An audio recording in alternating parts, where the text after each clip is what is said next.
প্ৰচাৰৰ সামৰণি দিন এই সামৰণি দিনটোত ইমূৰৰ পৰা সিমূৰলৈকে যিটো উৎসাহ স্বতঃস্ফূৰ্তভাৱে চব জেগাত মানুহ ওলাই গৈছে এই সামৰণি অনুষ্ঠানটোত আমাৰ নিৰ্বাচনী প্ৰচাৰত আৰু সকলো ৰাইজলৈকে আহ্বান জনাইছে অহা পৰহিলৈ দিনটোত শান্তিপূৰ্ণভাৱে যাতে পদুম ফুলৰ চিনত ভোট প্ৰদান কৰে আৰু এই শান্তি সমদল এই আমাৰ বিভিন্ন জনগোষ্ঠীৰ মানুহে অংশগ্ৰহণ কৰা এই সমদলৰ উপস্থিতিয়ে প্ৰমাণ কৰিছে এইবাৰ ভাৰতীয় জনতা পাৰ্টীয়ে অভিলেখ সংখ্যক ভোটত আমি জয়যুক্ত হ'বলৈ সক্ষম হ'ম আৰু কংগ্ৰেছ দলৰ আমানতৰ ধন বাজেয়াপ্ত হ'ব।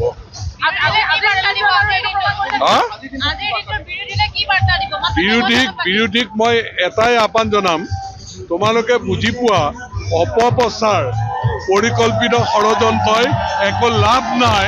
মানুহক অপপ্ৰচাৰ পৰিকল্পিত ষড়যন্ত্ৰই কেতিয়াও বিবেক থকা মানুহ জ্ঞান সুস্থ মানুহক কেতিয়াও বিচলিত কৰিব নোৱাৰে।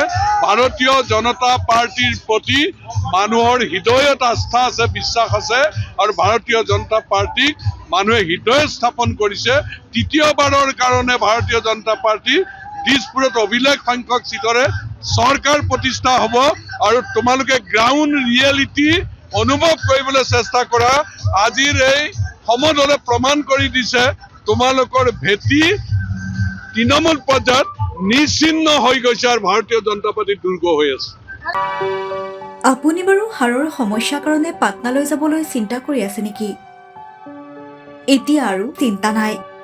আপোনাৰ যিকোনো হাৰৰ সমস্যা হ'লে এতিয়াৰ পৰা আৰু পাটনালৈ যাব নালাগে, কিয়নো এতিয়াৰ পৰা গুৱাহাটীতে পাব সেই সকলো সা সুবিধা।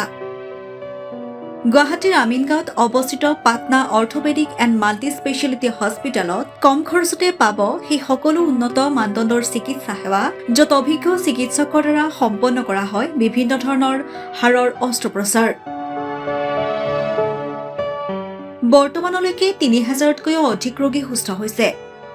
हमारे हॉस्पिटल में ऑर्थोपेडिक से रिलेटेड हर तरह का इलाज जैसे कि joint replacement, trauma surgeries, spine surgeries, Ilizarov surgeries और की होल सर्जरी जिसको आर्थ्रोस्कोपी कहते हैं, उसका इलाज संभव है।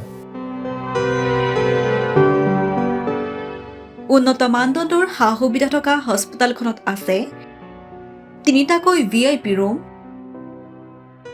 11টা কেবিন, জেনেৰেল ৱাৰ্ডত আছে 12খনকৈ বিচনা তথা 7খনকৈ বিচনাযুক্ত ICU।